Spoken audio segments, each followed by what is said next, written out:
If you're looking to create, grow, and sustain your wealth, download and subscribe to the Pain Points of Wealth podcast at BeBullish.com with Bob, Ryan, and Chris Payne. It's your podcast for market insights, money tips, and real talk on the economy. Download and subscribe at BeBullish.com.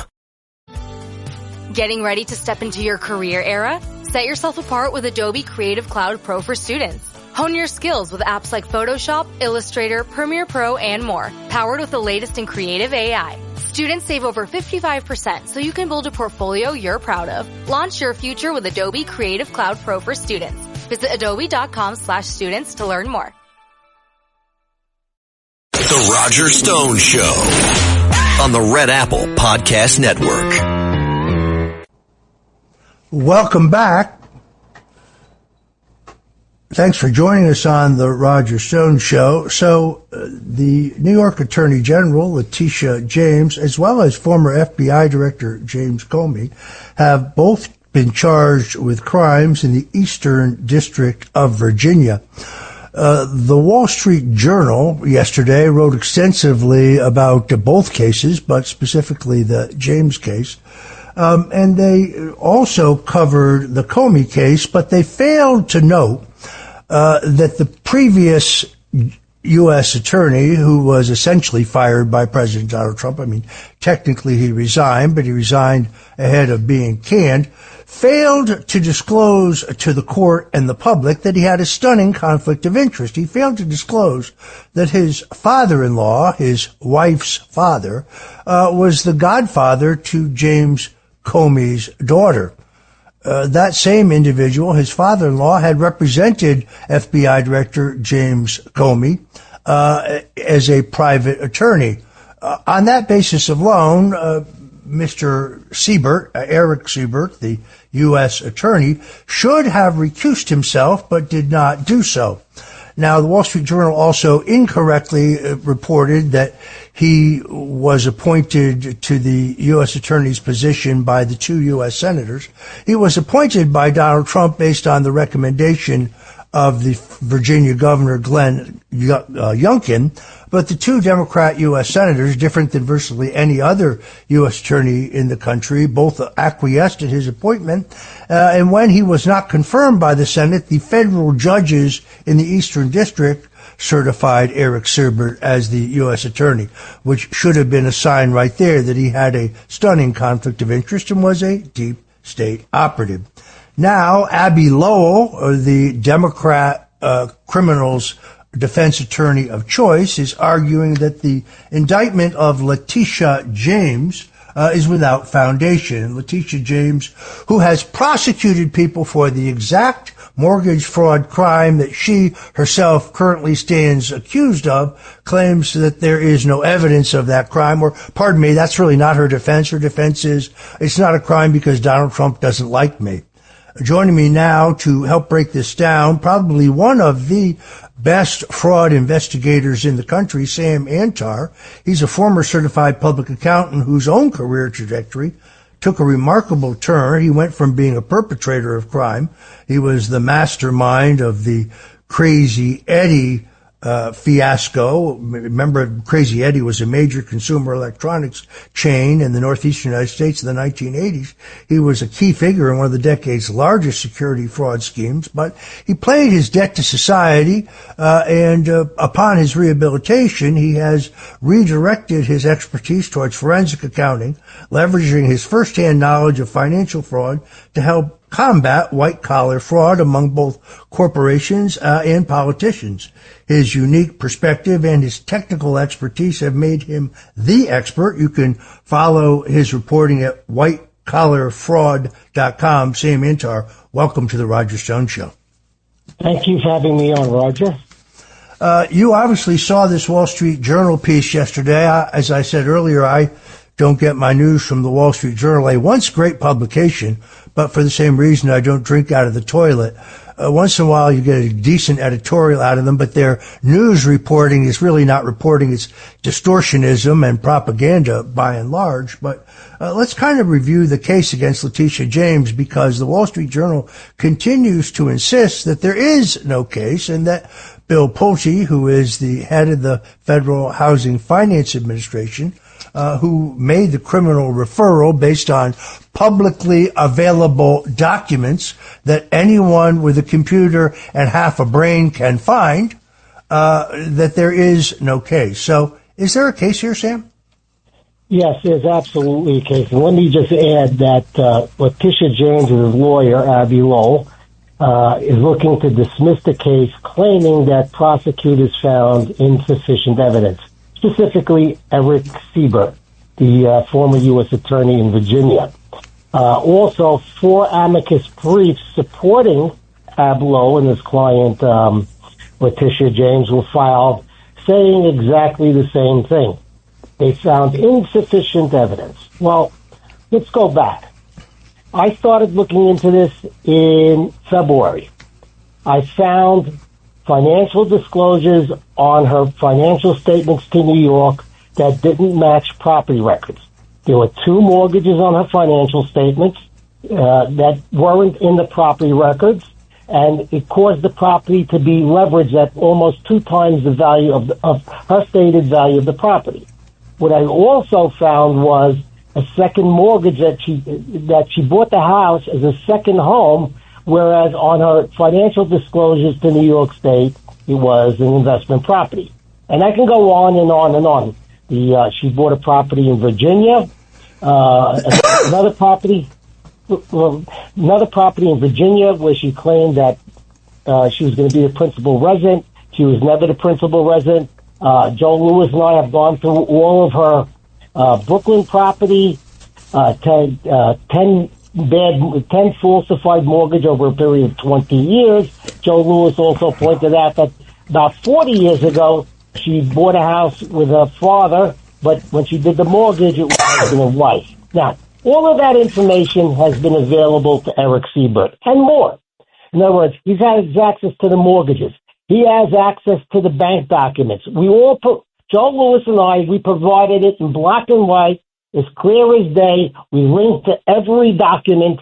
We didn't make anything up. It's all there. Now, how is that insufficient evidence? You tell me. Yeah, looking at the documents here, the property in Norfolk, Virginia, which is in the Eastern District of Virginia, this is a matter of public record on Perone Avenue. Her 2023 New York State disclosure required by law lists a freedom mortgage of between $150,000 and $250,000, a national mortgage of between $100,000 and $150,000 mortgage, a property value of between $100,000 and $150,000. So that would be an up to 400% mathematically impossible in LTV. But the February 2025 title search shows the freedom mortgage does not exist. The national mortgage does not exist, but there is a mortgage for something called OVM Financial for $109,600, real but never disclosed to the state of New York as required by law. So 5 years she has phantom lenders who are disclosed while the real lender is hidden. If this were Donald Trump, he'd be charged immediately, but Abby Lowell, formerly the attorney for Hunter Biden, insists that there's insufficient use. Also, as you point out, Sam, Schedule E of her disclosures shows that she declared 0 personal use days at the Virginia property, which directly contradicts her sworn New York claim that the property in Virginia was her second home. So a second home with no personal use, 2 sworn filings, same property, totally contradictory, but the U.S. Attorney Eric Siebert seems to have ignored this. Yes, and all of this information, Roger, okay, from the first time you brought me on the show, which is probably around February, from the first time you brought me on the show, from the first time I wrote about it, and then joined by Joe Lewis with his own independent investigation. Joe Gilbert.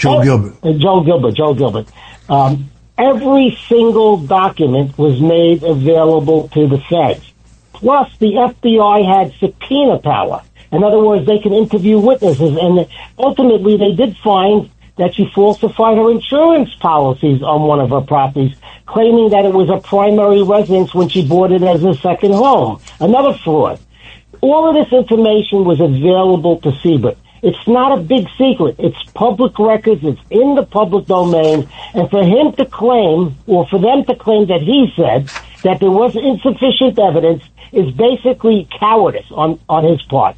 It's experience without cowardice is credentialed.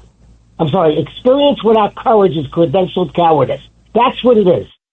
Okay, he did not do his job, and he left this mess to Lindsay Halligan to do. And to her credit, she brought charges against him, and there will be superseding indictments against Letitia James. That's what's going to happen.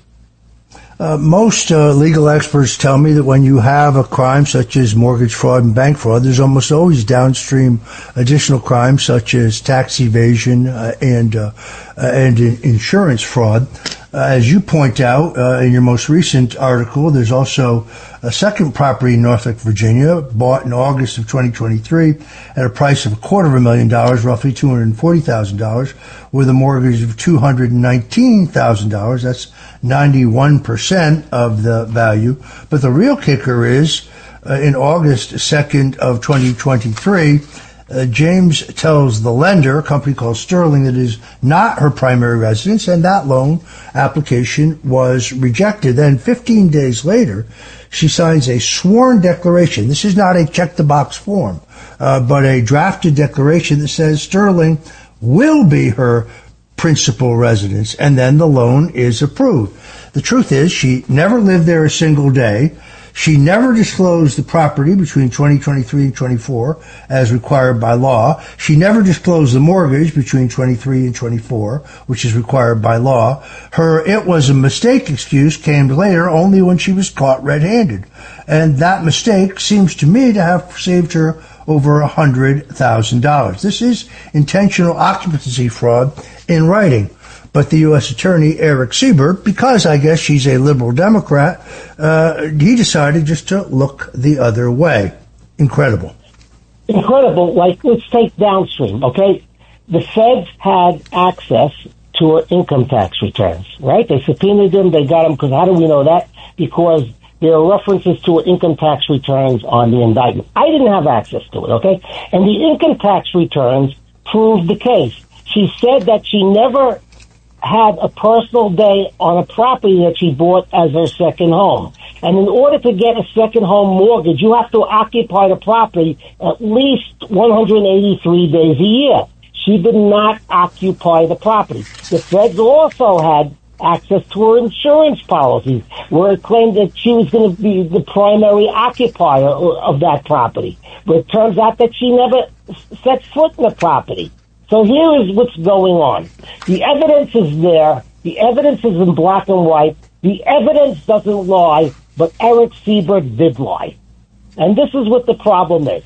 Okay, they're talking about political motivation. They're talking about all of this political motivation hinges on the fact that Eric Siebert didn't think there was enough evidence to bring the case.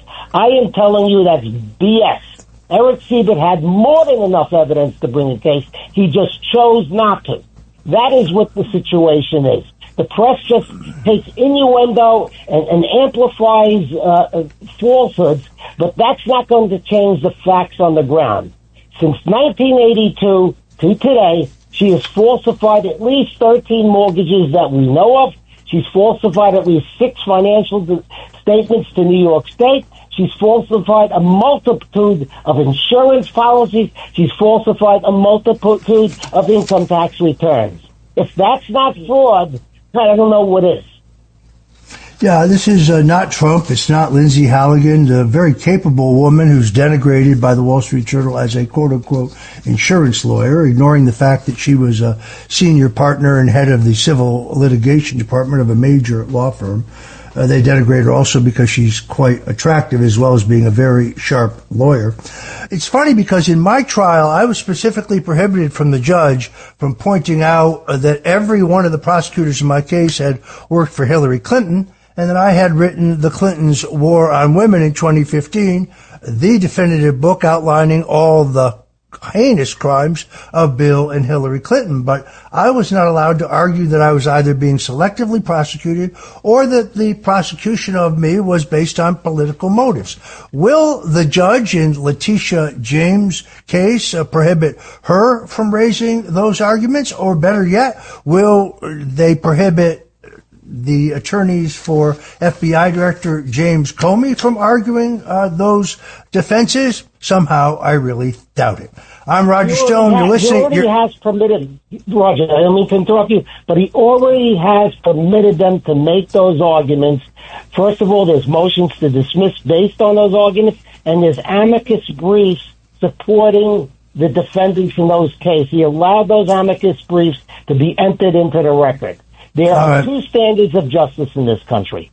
All right, we're going to have to take a quick break here. We'll be right back with Sam Antar. You can check his stuff out at whitecollarfraud.com, whitecollarfraud.com. He brings the receipts. Check it out, folks. We'll be right back. It's easy to get stuck reaching for the same familiar fruits and vegetables, even when you know a colorful variety is key. Balance of Nature's fruits and veggie supplements don't replace fruits and vegetables, but it makes it easy to add more variety to what you already eat. With 31 ingredients that are whole fruits and vegetables, switching it up is easy because we've already taken care of the hard part. Go to balanceofnature.com and get a free fiber and spice supplement, plus 35% off your first set as a new preferred customer by using discount code POD. This episode is brought to you by Netflix. New players, new games, new rules. Squid Game, The Challenge returns for a gripping second season. 456 contestants from all walks of life, competing in the ultimate test of strategy, alliances, and endurance. For a life-changing prize of $4.56 million. With stakes this high, why make friends when you can make millions? Catch up on the latest episodes, now playing only on Netflix.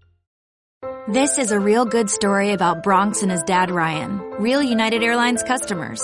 We were returning home, and one of the flight attendants asked Bronx if he wanted to see the flight deck and meet Captain Andrew. I got to sit in the driver's seat. I grew up in an aviation family, and seeing Bronx kind of reminded me of myself when I was that age. That's Andrew, a real United pilot. These small interactions can shape a kid's future. It felt like I was the captain. Allowing my son to see the flight deck will stick with us forever. That's how good leads the way. Hey, Ryan Reynolds here. Wishing you a very happy half-off holiday, because right now Mint Mobile is offering you the gift of 50% off unlimited. To be clear, that's half price, not half the service. And Mint is still premium unlimited wireless for a great price. So that means a half day. Yeah? Give it a try at mintmobile.com/switch. Upfront payment of $45 for 3-month plan, equivalent to $15 per month required. New customer offer for first 3 months only. Speed slow after 35 gigabytes if network's busy. Taxes and fees extra. See mintmobile.com. And we're back. Coming up next on the Roger Stone Show, New York City police officer and hero cop Michael McMahon, God thankfully pardoned by President Donald Trump, framed by the Biden administration, and his wife, actress Martha Byrne, will join us right here on the Roger Stone Show. If you don't believe in God, you will after this interview, because it's through the grace of God that justice was served in Michael McMahon's case. But we're going to continue now with our interview with Sam Antar. Sam Antar is the editor and publisher of whitecollarfraud.com. He has been on the cutting edge of proving the massive fraud by New York State Attorney General Letitia James. If you watch the mind-numbing interview between Attorney General Letitia James and Joy Reid, an interviewer who, if her IQ was 1 point lower, you'd have to water her like a plant. Letitia James said that mortgage fraud is a very, very rare crime, that it is almost never prosecuted. The problem with that, of course, is that she herself has prosecuted numerous people for this crime in her role as New York Attorney General. And secondly, she prosecuted Donald Trump under a law in which no one has ever been prosecuted, claiming falsely that he had inflated the value of his assets in order to secure construction loans, real estate development loans, all of which were paid back in full, earning the lenders $40 million in interest. Talk about rare crimes. So this continuing theme here of no one is above the law that she said over and over, mind-numbingly, now she seems to believe, Sam, that she is above law. What say you? Well, I would rather focus right now on Eric Siebert. We all know what she said. Eric Siebert should be called in front of Congress. He should put his hand on the Bible and explain why there was insufficient evidence to prosecute Letitia James. This is either judicial malpractice or this is obstruction of justice. Either way, he has to be called to account, because all of this opposition to this case is based upon him claiming that there was insufficient evidence, where there was overwhelming evidence against Letitia James. That's what must be done. They can call Lindsay Halligan a beauty queen. They can call her an insurance lawyer. But she got right with all of these experts filing amicus briefs from former judges, from former prosecutors, from Hakeem Jeffries and Charles Schumer, of all people, right? She got right with every single person got wrong, and she deserves credit for it. That for standing up to the mob. And this is what is going on today. We have to get to the bottom of why the Justice Department is not serving the interests of the American people. That is the main problem. There seems to be two Justice Departments. One serving the interests of the American people, and one, you want to call it the deep state or the entrenched state or whatever the hell you want to call it, that are working at odds with bringing people to justice. That has to stop. This is, of course, the same jurisdiction in which former FBI Director James Comey has been charged with lying to Congress. Now, once again, rather than confront the specifics of that, his own notes that were released by Lindsay Halligan in one of her filings prove that he lied about knowing that there was a Clinton plan to smear Donald Trump as a Russian intelligence asset and claim that there was Russian interference aiding his election. So instead, they argue not against the evidence, but they argue about the legality of President Donald Trump's authority to appoint Lindsay Halligan as the interim U.S. attorney, which he most definitely has under the Vacancies Act. I want to thank our guest, Sam Antar, who has plotted out very carefully all the documentation of everything he said today. Can be found at whitecollarfraud.com. It is must reading for those who want to see how big and powerful politicians cheat, unlike average citizens who would be held responsible. This is The Roger Stone Show, and we'll be right back. Thanks for listening to The Roger Stone Show. You can hear The Roger Stone Show Sunday afternoons at 3. If you like the podcast, share it with your friends and listen anytime at WABCRadio.com and download the WABC Radio app. Hit that subscribe button on all major podcast platforms. Plus, follow WABC on social on Instagram, TikTok, Facebook, and X. See you next time for a new episode so you never have to wonder, what the heck is going on here?